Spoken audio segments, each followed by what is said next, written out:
नमस्कार, स्वागत है आप सभी का एबी स्टार न्यूज़ में और मैं हूं आपके साथ जुबैर चौधरी। वक्त तो चला है देश लाइव का, जहां सबसे पहले बात करेंगे महाराष्ट्र में मचे घमासान की। महाराष्ट्र में पॉलिटिकल क्राइसिस को चलते इसका अंत कब होगा ये किसी को नहीं पता, लेकिन इससे पहले उद्धव ठाकरे ने अपने 12 विधायकों को, माफ़ कीजिएगा 12 विधायक को अयोग्य कर दिया है। महाराष्ट्र में पॉलिटिकल ड्रामे का अंत कैसे होगा किसी को नहीं पता। उद्धव सरकार बचेगी या गिरेगी, ये वो सवाल है जिसका जवाब हर कोई जानना चाहता है, लेकिन इससे भी महत्वपूर्ण है कि वह राजनीति परिदृश्य में इस सियासी संकट के बाद सामने आ सकता है। महाराष्ट्र में के राजनीतिक संकट से एक अलग पहलू को समझने की कोशिश की जा रही है। उन्हें संभावना जताई गई है कि महाराष्ट्र में अगर सरकार गिरती है और शिवसेना में फूट पड़ती है तो उससे ना सिर्फ पार्टी कमज़ोर दिखेगी बल्कि कोई और है जिसकी बेचैनी भी बढ़ सकती है। इतना ही नहीं, राज्य में बीजेपी का प्रभाव पहले से बड़ा है और नई परिस्थितियों में यह सियासत को भी दो नई धुरी तैयार हो सकती है। इसी वजह से कांग्रेस से लेकर बड़े बड़े नेता अलग अलग कयास लगाने में जुटे हुए हैं। इसके बाद उनके साथ विपक्षी नेता भी कई कयास लगा रहे हैं और हर कोई रणनीतिकार अपने को लेकर अलग अलग बयान दे रहा है। जिसके बाद इस ड्रामे में दो पहलू हैं। पहला, यह सरकार कौन बनाएगा। अब तक की स्थिति यह है कि शिवसेना में फूट पड़ चुकी है, क्योंकि एकनाथ शिंदे और बीजेपी के नेतृत्व उस पल का इंतजार कर रहे हैं कि कब उन्हें 37 बागी विधायकों की जुदाई का आंकड़ा हासिल हो और वह अपनी मिलकर गठबंधन में बीजेपी के साथ सरकार बना पाएं।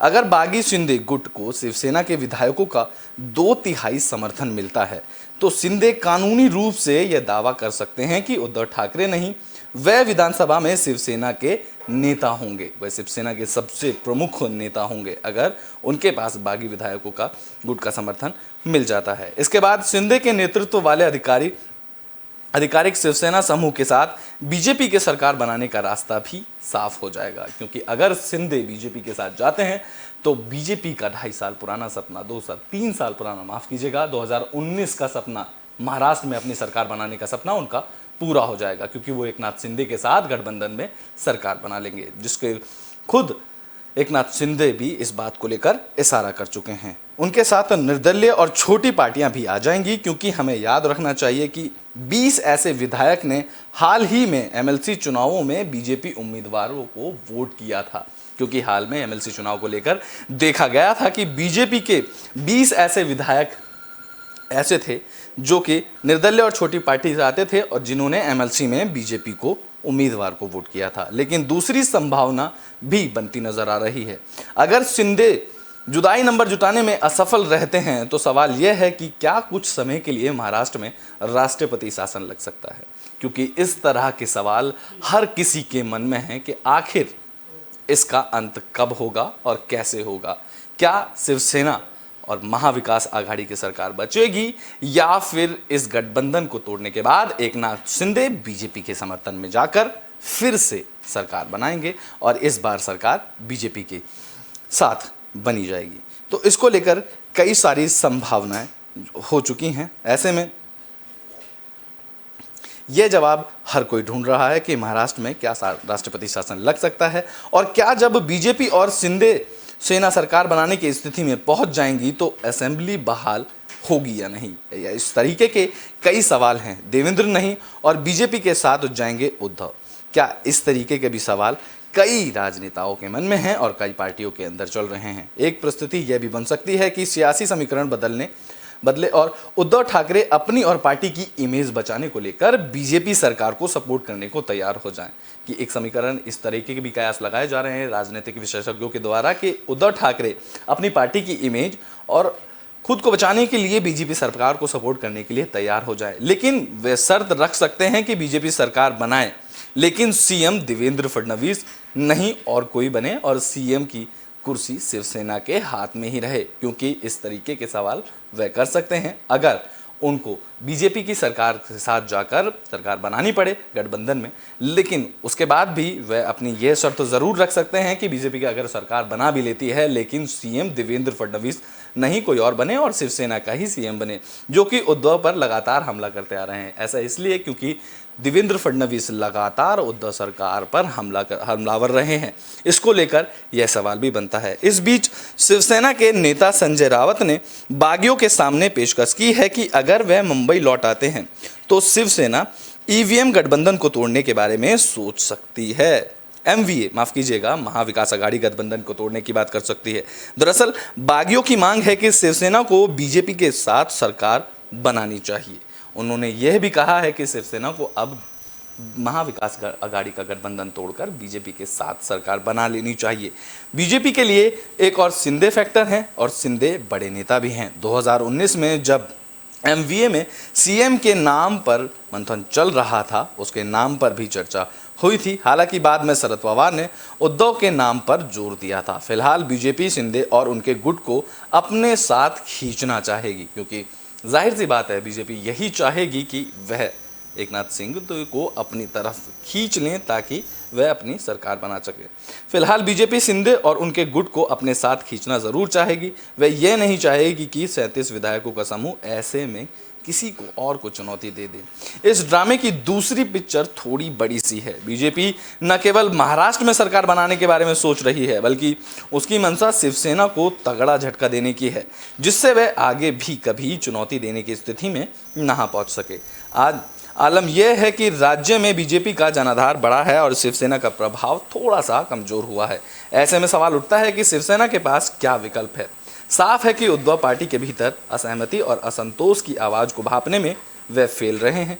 हो सकता है कि इसकी वजह से उनका कुछ समय अस्वस्थ रहना रहा हो, लेकिन बड़ा कारण उनके अपने ही विधायक और मंत्रियों की पहुंच से दूर होना बताया जा रहा है।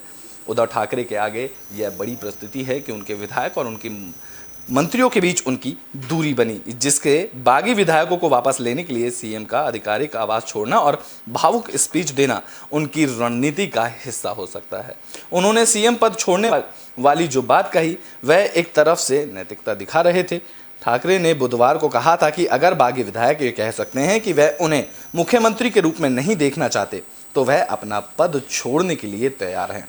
इतना ही नहीं, सीएम ने कहा कि अगर शिव सैनिकों को लगता है कि वह ठाकरे पार्टी का नेतृत्व करने में सक्षम नहीं है, वह शिवसेना पार्टी के अध्यक्ष का पद भी छोड़ने के लिए तैयार हैं। यह सबसे महत्वपूर्ण है कि इस संवाद में उद्धव पार्टी का काडर से जुड़ने की कोशिश रही थे। सालों से शिवसेना ठाकरे परिवार के वफादार रहे हैं। ऐसे में वे हर चुनाव में शिवसेना को वोट देते आ रहे हैं, क्योंकि वे खुद को सैनिक मानते हैं। वह खुद को शिवसेना का सैनिक मानते हैं, जो कि शिवसेना की सबसे बड़ी पावर है। उद्धव को शायद लगा होगा कि नाराज सेना का दबाव बनाएंगे तो विधायक वापस आ सकते हैं। हालांकि अब ऐसा कुछ नहीं दिख रहा है और उद्धव कमजोर पड़ते नजर आ रहे हैं। माना जा रहा है कि अगर पार्टी का विधायक दल बिखरता है तो विधानसभा के बाहर संगठन में इसका अलग ही प्रभाव पड़ेगा। शिवसेना का राजनीतिक भविष्य इस बात पर निर्भर करेगा और कैसे इस पार्टी में टूट कैसे होती है। ऐसे में बड़ा सवाल है कि क्या उद्धव ठाकरे संगठन में नियंत्रण खो देंगे? क्या शिवसेना बिना ठाकरे परिवार के चलेगी आगे? ऐसा क्योंकि देखा जा रहा है कि एकनाथ शिंदे और सभी विधायक अपना समर्थन एकनाथ शिंदे को दे चुके हैं, जिसके बाद ये कयास लगाए जा रहे हैं कि क्या शिवसेना बिना ठाकरे परिवार के चलेगी। इससे जुड़ा एक और सवाल अक्सर पूछा जाता रहा है कि क्या कांग्रेस बगैर गांधी परिवार के सवाइया कर सकती है? क्या यह भी इसके साथ ही एक सवाल है, क्योंकि 1991 में दिग्गज चेहरे छगन भुजबल गए थे और 2005 में नारायण राणे गए थे। उद्धव के कजिन राज ठाकरे भी 2005 में अलग हो गए थे, लेकिन ठाकरे का दबदबा कायम रहा। आज के संदर्भ में एक चीज तय है कि शिंदे के सफल होने के बाद उद्धव की सेना एक कमजोर पार्टी बनकर रह जाएगी, जिसके बाद ऐसी स्थिति में एमवीए सरकार गिराने के बाद केवल शरद पवार अपनी पार्टी एनसीपी को बेहतर स्थिति में रख सकते हैं। पार्टी के पास इतनी क्षमता है कि वह कांग्रेस को कमजोर होने से बने स्पेस को कवर कर सकें। अभी यह कहना जल्दबाजी होगी कि आगे चलकर अगर महाराष्ट्र में राजनीतिक सीन बीजेपी बनाम एनसीपी बने तो किसी को आश्चर्य नहीं होना चाहिए, क्योंकि ऐसा ही देखा जा रहा है। महाराष्ट्र में सियासी उठापटक के बीच सीएम उद्धव ठाकरे ने सेना के 12 बागी विधायकों को अयोग्य ठहराने की मांग उठाई है। इस पर गुवाहाटी में बैठे एकनाथ शिंदे की प्रतिक्रिया भी आ गई। एकनाथ शिंदे ने कहा कि उद्धव उनको अयोग्य नहीं ठहरा सकते, क्योंकि वह खुद अल्पमत में हैं। उन्होंने कहा यह भी कहा कि शिवसेना के नोटिसों से वह डरते नहीं हैं, चाहे तो ऐसे 10 नोटिस और भेज दिए जाएं। शिंदे ने कहा कि उद्धव बस अपने उनको डराने की कोशिश कर रहे हैं। शिंदे ने यह भी दोहराया कि उनके पास शिवसेना के 37 से ज़्यादा विधायकों का सपोर्ट है, तो कुल मिलाकर उनके पास 50 से ज़्यादा विधायक हैं और लोकतंत्र में संख्या बल ही सबसे ज़्यादा ज़रूरी होता है। शिंदे ने कहा कि उद्धव हमें अयोग्य नहीं ठहरा सकते, वह सिर्फ हमें डराने की कोशिश कर रहे हैं। वह बोले कि नियम के हिसाब से वह सही हैं, उनके साथ शिवसेना के 37 विधायकों का सपोर्ट है, मतलब वह विधायक दल के नेता हैं। शिंदे ने कहा कि हमें कोई डरा नहीं सकता और वक्त आने पर कानून हमारा ही साथ देगा। बता दें कि कल उद्धव ने शाम को डिप्टी स्पीकर को पत्र लिखा था। इसमें एकनाथ शिंदे समेत शिवसेना के 12 बागी विधायकों को अयोग्य ठहराने की मांग उठाई थी। दूसरी तरफ शिंदे ने भी एक पत्र लिखते हुए खुद को विधायक दल का नेता बताया था, जिसके बाद शिंदे बोले कि जल्द ही वह राज्यपाल से मिलेंगे। शिंदे ने कहा कि वह जल्द ही महाराष्ट्र के राज्यपाल से मिलेंगे, लेकिन अभी इसका वक्त तय नहीं है। क्या शिवसेना के चुनाव चिन्ह धनुष बाण पर भी शिंदे गुट दावा ठोकेगा? इस पर शिंदे बोले कि वह बाद में तय होगा। शरद पवार ने कल बागी विधायकों को अंजाम भुगतने की चेतावनी दी थी। इस पर शिंदे की प्रतिक्रिया मांगी गई और वह बोले कि पवार सीनियर नेता हैं, जिसके उनके बयान के बाद वह टिप्पणी नहीं कर सकते। क्या बगावत में बीजेपी का हाथ है? सभी का सवाल ये रहा था कि इस लड़ाई के बीच क्या बीजेपी का हाथ इसमें शामिल है? इस सवाल पर शिंदे ने कहा कि नहीं, ऐसा नहीं है। शिंदे ने दावा किया कि विधायक भी उनके साथ आने वाले हैं। कल एकनाथ शिंदे के बयान से कयास लगाए जा रहे थे कि उन्होंने बीजेपी के उनके साथ होने का दावा किया है। अब इस पर शिंदे ने भी सफाई पेश की है। शिंदे ने कहा है कि मैंने राष्ट्रीय पार्टी नहीं, महाशक्ति कहा था। यह महाशक्ति बाला साहब ठाकरे और आनंद दिघे की है। बागी विधायकों का गुट लगातार अब मजबूत होता दिख रहा है। शिंदे कैंप में 2 निर्दलीय विधायक और शामिल हो गए हैं। इस तरह शिवसेना के 37 विधायकों को मिलाकर कुल 46 विधायकों का समर्थन एकनाथ शिंदे को मिल चुका है और अब 3 विधायक और जुड़ने की खबर सामने आ रही है। तो लगातार शिंदे का गुट मजबूत होता नजर आ रहा है।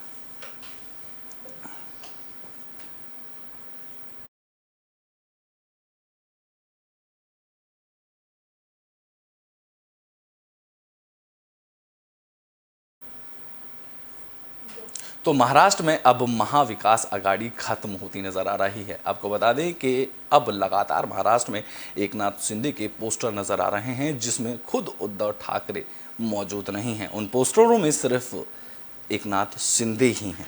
शिवसेना विधायकों के वादे की तेवर के बाद महाराष्ट्र में महाविकास आघाड़ी सरकार अब लगभग खत्म होने के कगार पर है। गुवाहाटी में एकनाथ शिंदे के साथ शिवसेना के 37 और निर्दलीय 9 और प्रहार जनशक्ति पार्टी के 2 विधायक होटल में ठहरे हुए हैं। इस हिसाब से देखें तो इस वक्त उनके पास 48 विधायक होने की आशंका है, जबकि 8 और विधायक मुंबई से निकल चुके हैं। इनमें से 3 शिवसेना के विधायक हैं और 5 निर्दलीय विधायक हैं। ऐसे में 2/3 शिवसेना का संख्या बल इस वक्त एकनाथ शिंदे के साथ है। इसलिए कयास लगाए जा रहे हैं कि महाराष्ट्र में महाविकास आघाड़ी की सरकार अब खत्म होती नजर आ रही है। राज्य के मुख्यमंत्री उद्धव ठाकरे ने मौजूदा राजनीतिक संकट को लेकर आज एक बार फिर से बैठक बुलाई। इस बीच ठाणे और रायगढ़ में कई जगहों पर एकनाथ शिंदे के समर्थन में पोस्टर लग रहे हैं। इन पोस्टरों से उद्धव ठाकरे की तस्वीर गायब है। ठाणे और रायगढ़ के कार्यकर्ता भी शिंदे के पक्ष में बताए जा रहे हैं। उन्होंने कहा कि अब यह भी देखा जाने को मिल रहा है कि शिवसेना के कई कार्यकर्ता एकनाथ शिंदे के पक्ष में हैं। अमूमन ऐसा देखा जाता है कि ठाकरे परिवार से बगावत करने वालों के खिलाफ शिवसेना कार्यकर्ता हो जाते हैं और शिवसेना कार्यकर्ता उनके खिलाफ कार्रवाई भी करते हैं। ठाकरे परिवार विरोधी या शिवसेना विरोधी पोस्टर बैनर फाड़ दिए जाते हैं, लेकिन ठाणे और रायगढ़ में अलग अलग इलाकों में लग रहे पोस्टर अलग कहानी बयां कर रहे हैं। यहाँ पर शिवसेना कार्यकर्ता भी एकनाथ शिंदे के पक्ष में नजर आ रहे हैं और समर्थन वाले पोस्टर भी लग रहे हैं। इन पोस्टरों पर उद्धव ठाकरे की तस्वीर गायब है, तो वहीं बाला साहब ठाकरे और आनंद दिघे की तस्वीर के साथ एकनाथ शिंदे नजर आ रहे हैं। जैसा कि वो बार बार कह रहे थे कि अब शिवसेना के प्रमुख नेताओं में से एक एकनाथ शिंदे हैं, क्योंकि उनके पास शिवसेना के 37 विधायकों का समर्थन है और वह अब शिवसेना की तरफ से विधायक दल के नेता हैं।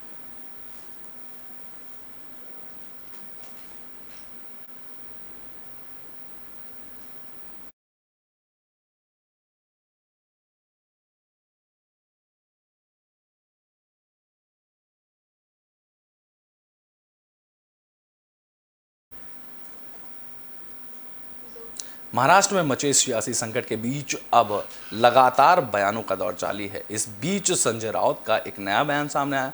उन्होंने कहा कि शरद पवार के खिलाफ किसी भी गलत बात को सुना नहीं जा सकता। महाराष्ट्र में जारी सियासी संकट के बीच शिवसेना के प्रवक्ता संजय राउत ने भारतीय जनता पार्टी पर बड़ा आरोप लगा रहा है। शिवसेना के प्रवक्ता संजय राउत ने कहा कि एनसीपी प्रमुख शरद पवार को धमकी दी गई है।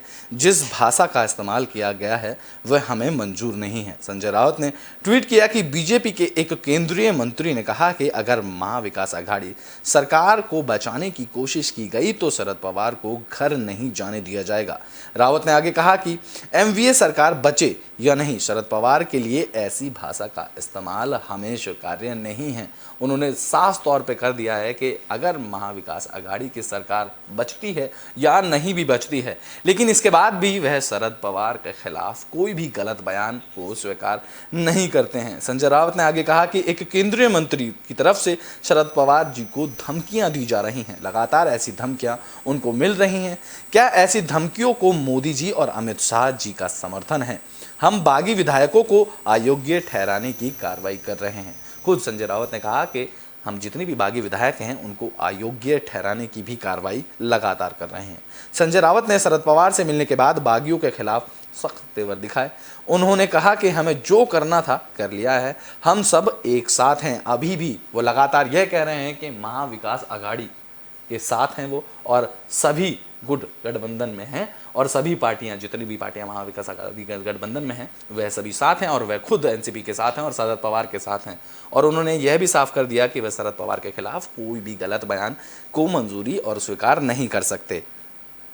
इसके साथ बागियों के लिए उन्होंने कहा कि बातचीत और वापस आने का वक्त अब निकल चुका है। उन्होंने साफ कर दिया है कि अब जितने भी बागी विधायक हैं उनसे बातचीत का समय अब खत्म हो चुका है और यह चीज़ अब पीछे जा चुकी है। संजय राउत ने कहा कि अगर फ्लोर टेस्ट हुआ तो हम जीतेंगे। इस तरीके का दावा लगातार संजय राउत करते आ रहे हैं। उन्होंने इतना तक कह दिया कि 37 विधायक का समर्थन न होने के बाद, शिवसेना के 37 विधायक उनके का समर्थन उनके पास नहीं है, इसके बावजूद वो लगातार कह रहे हैं कि अगर फ्लोर टेस्ट होता है तो वह जीत जाएंगे। संजय राउत ने कहा कि अगर लड़ाई सड़क पर हुई तो वह भी जीत जाएंगे। अगर लड़ाई सड़क तक आती है तो वह इस लड़ाई को भी जीत जाएंगे। उन्होंने आगे कहा कि हमारा जिससे सामना करना है वह मुंबई आ सकते हैं। इन्होंने विधायकों ने गलत कदम उठाया है। उन्होंने डायरेक्ट विधायकों को बोलते हुए कहा कि इन सभी बागी विधायकों ने ये गलत कदम उठाया है। हमने इनको वापस आने का मौका भी दिया था, लेकिन अब समय निकल चुका है। महाराष्ट्र राजनीतिक संकट मामले पर सुप्रीम कोर्ट बुधवार को सुनवाई करेगा। बता दें कि इस मामले में अब सुप्रीम कोर्ट बुधवार को सुनवाई करेगा। मध्य प्रदेश महिला कांग्रेस के नेता जया ठाकुर की ओर से दायर याचिका में सुप्रीम कोर्ट से दल बदल में शामिल सभी विधायकों पर कार्रवाई की मांग की गई है, जिसको लेकर सुप्रीम कोर्ट अब बुधवार को इस पर कार्रवाई करेगा।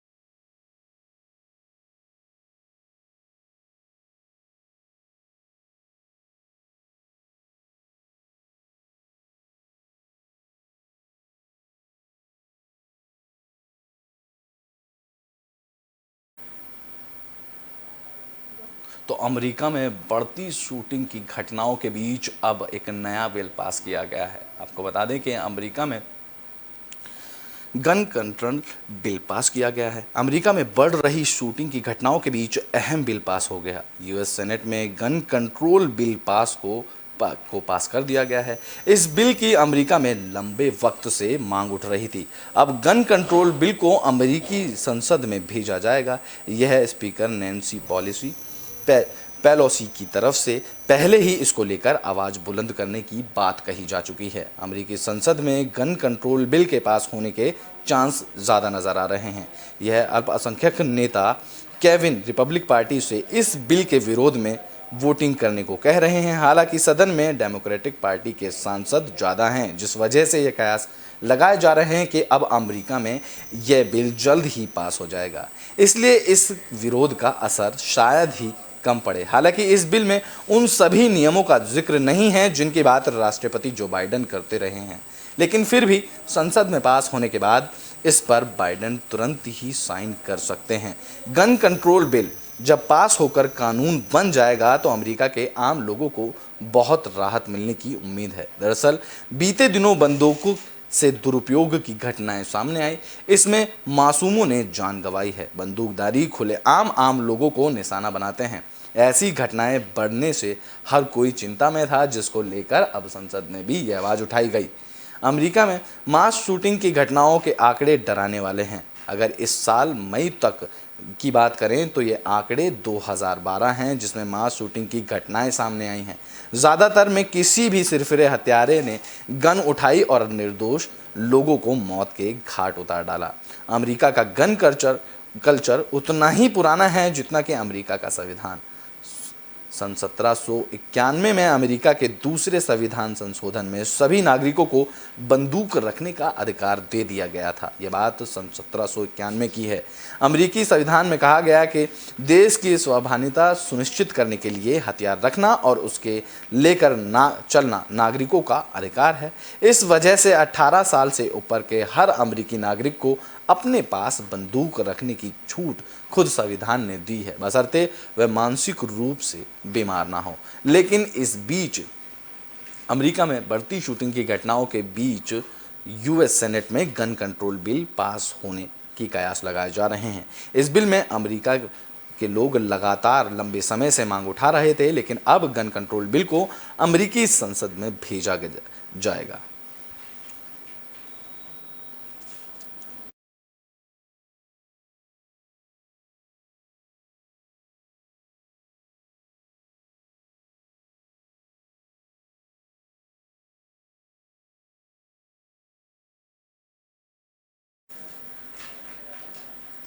बुलेटिन के आखिरी में बात मध्य प्रदेश के इंदौर में हुए दर्दनाक हादसे की भी कर लेते हैं। आपको बता दें कि यहाँ एक बस 40 फीट गहरी खाई में जा गिरी, जिसमें मौके पर ही 5 लोगों की मौत हो गई और 47 लोग गंभीर रूप से घायल हो गए। बता दें कि इंदौर के ग्रामीण इलाके सिमरोल में गुरुवार को हुए बस हादसे में चौंकाने वाला खुलासा हुआ। इस हादसे में सरकारी सिस्टम की लापरवाही उजागर हुई। बस को फिटनेस खत्म होने के बाद भी सड़क पर दौड़ाया जा रहा था। इतना ही नहीं, ना तो आरटीओ और ना ही ट्रैफिक पुलिस ने इस बस की जांच की। इस खौफनाक सड़क हादसे में 5 लोगों की मौत हुई, जबकि 46 से ज़्यादा लोग घायल हुए। सभी घायलों को इलाज के लिए एमवाय अस्पताल में भर्ती कराया गया। इस बस हादसे में 11 लोग छत्तीसगढ़ के थे। छत्तीसगढ़ के स्वास्थ्य मंत्री टीएस सिंहदेव ने उन्हें इलाज के लिए अस्पताल प्रबंधन से भी बात की। गौरतलब है कि इंदौर के सिमरोल थाना इलाके में स्थित भेरू घाट पर गुरुवार शाम अचानक एक बस गहरी खाई में गिर गई थी। यह बस इंदौर में खंडवा जा रही थी और इसमें सवार एक महिला यात्री ने बताया कि बस चालक बहुत ही तेज रफ्तार से बस को चला रहा था। इस रफ्तार के साथ साथ उनमें तेज आवाज़ के गाने भी बज रहे थे। महिला ने आरोप लगाया कि बस के ड्राइवर ने एक ट्रैक्टर को ओवरटेक करना चाहा। इस कोशिश में वे पास से गुजर रहे ट्रक से टकरा गए। उसके बाद ड्राइवर ने गाड़ी से नियंत्रण खो दिया और बस कई फीट नीचे खाई में जा गिरी। बस के खाई में गिरते ही चारों ओर चीख पुकार मच गई। चीख पुकार मचते ही स्थानीय लोग और पुलिस अधिकारी मौके पर पहुंच गए। वह तुरंत ही राहत बचाव कार्य में जुट गए। बस पलटने से कई यात्री घायल हो गए, जिन्हें बड़ी मशक्कत के बाद बस से बाहर निकाला जा सका। भीड़ ने पहले बस को पलटाया, फिर घायलों को और मृतकों को बाहर निकाला। दूसरी ओर हादसे की जानकारी मिलते ही इंदौर प्रशासन अलर्ट पर आ गया। इंदौर में 1 दर्जन से अधिक एम्बुलेंस को घटनास्थल पर भेजा गया। सभी घायलों को एमवाय अस्पताल लाया गया। मंत्री तुलसी सिलवाट, उषा ठाकुर, कांग्रेस महापौर प्रत्याशी संजय शुक्ला और बीजेपी महापौर प्रत्याशी पुष्प मित्र घायलों का हालचाल जानने के लिए अस्पताल पहुंचे। इंदौर कमिश्नर पवन शर्मा, कलेक्टर मनीष सिंह, ग्रामीण आईजी राकेश गुप्ता भी इस मौके पर पहुंचे। कलेक्टर मनीष सिंह ने घायलों के उपचार के लिए ज़्यादा से ज़्यादा वार्ड तैयार करने के लिए कहा गया। जानकारी के मुताबिक बस गुरु कृपा ट्रैवल्स की थी और दोपहर लगभग 2 बजे के बाद इंदौर से खंडवा के लिए रवाना हुई थी। यह बस इंदौर के ही लुनियापुरा में रहने वाले गौरव सोनकर नाम से रजिस्टर्ड है। अब इस बस को लेकर सभी जानकारी मिल चुकी हैं, क्योंकि यह बस ड्राइवर की गलती से नीचे खैरी गाय में जा गिरी, जिसमें 5 लोगों की मौत हो गई और 47 लोग घायल हो गए। अब पुलिस इस पूरे मामले की जांच में जुटी हुई है।